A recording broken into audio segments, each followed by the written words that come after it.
Good evening, everyone, and welcome to a special episode of Azad Loves. Today, we shall delve into the chronology of events leading to the rebellion of women at Sandeshkhali, a village in North 24 Parganas in West Bengal. This tale involves political corruption, police conspiracy, and the exploitation of the locals. So let's dive in and see what's happening there. Well, the Mamata Banerjee-led TMC government has been rocked by allegations of corruption ranging from embezzlement of bribery from the very first term. The first to make waves across the country was the Sharda chit fund scam, followed by the Narda bribery cases in the second term of office. The third term has, of course, taken the entire cake, with multiple scams being unearthed monthly by the CBI and the ED. Extremely powerful and influential ministers of Ms. Banerjee's cabinet and the TMC party leaders are languishing in jail, as everyone knows. With the arrest of the food minister, Mr. Jyotipriyo Malik, a scam of gigantic proportion has come to light, with the ED officials claiming to have unearthed a money trail of 10,000 crores. As the investigation progressed, the Enforcement Directorate, ED, stumbled upon the name of one Mr. Sheikh Shahjahan, a very close associate of the minister and a key figure in the swindle. Sandeshkhali is boiling right now. The reason for the unrest is TMC Bahubali Sheikh Shahjahan and his army of goons led by 𝒃𝒊𝒃𝒆𝒍 Hazara and Uttam Sardar. So who's Shahjahan? Shahjahan, as stated earlier, is a TMC Bahubali who has risen to prominence under the patronage of the jail minister Jyotipriyo Malik. From being an ordinary labor in a brick kiln only a decade and a half ago, he is now believed to own properties, both movable and immovable, running into hundreds of crores.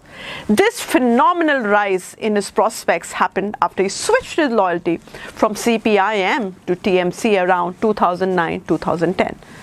Interestingly, Shahjahan was once a close associate of BJP's 𝒄𝒉𝒂𝒏𝒏𝒆𝒍, who then used to be in the Trinamool Congress. On 5th January, Enforcement Directorate officials escorted by the CRPF jawans reached Sandeshkhali to raid the premises of Shahjahan. They came in for a rude shock when they were attacked by the goons' henchmen and were badly beaten up. Even the CRPF jawans and the accompanying journalists were not spared. Some of the injured had to be hospitalized. After the attack, ED officials quickly left the area. It has now come to light that Shahjahan himself had arranged the attack on the ED officials from within his residence, even while the officials were outside his home. Now, according to reports in various local newspapers and TV channels, Shahjahan had not left Sandeshkhali as the police initially tried to make people believe. A number of people close to the goon vouch for his presence in Sandeshkhali. There's a report, in fact, which says that after the incidents of January, the Sheikh relocated to one of the guest houses in the area. Was this relocation possible without the active support of the police? Officials of ED have been to his house twice and returned empty-handed each time. The Bahubali did not respond to the ED summons issued to him to appear at the office. The Calcutta High Court ordered the CBI and the West Bengal police to form a special investigation team to trace the TMC strongmen. This too did not yield any results so far. A month after the attack on ED officials, he remains elusive. Anger, discontent against this Bahubali and his henchmen were simmering under the surface in Sandeshkhali when the police did not nab the oppressor for more than a month. That discontent spilled out into the roads of Sandeshkhali, with women coming out and demanding the arrest of the trio. 𝒃𝒊𝒃𝒆𝒍's poultry farm was set on fire in Jaliakhali. The angry women set on fire a part of Shibu Hazara's house also. The irate women surrounded the police station and kept demanding the arrest of local Trinamool leaders. Tales of land grabbing started coming out. The women narrated how Shahjahan and his flunkies would pressurize and terrorize hapless villagers into parting with their land, most of the times in exchange for a pittance. If they declined their land, they would be flooded with saline water from the river and rendered useless. They had unleashed a reign of terror in the region, and people have been living in fear since then. In response to the reason for this protest, after so long, a woman of the village claimed that they were afraid to speak out. Goons were brought in from outside to torture the villagers. With their back against the wall and with the trio in hiding, the women have mustered courage right now to take to the streets.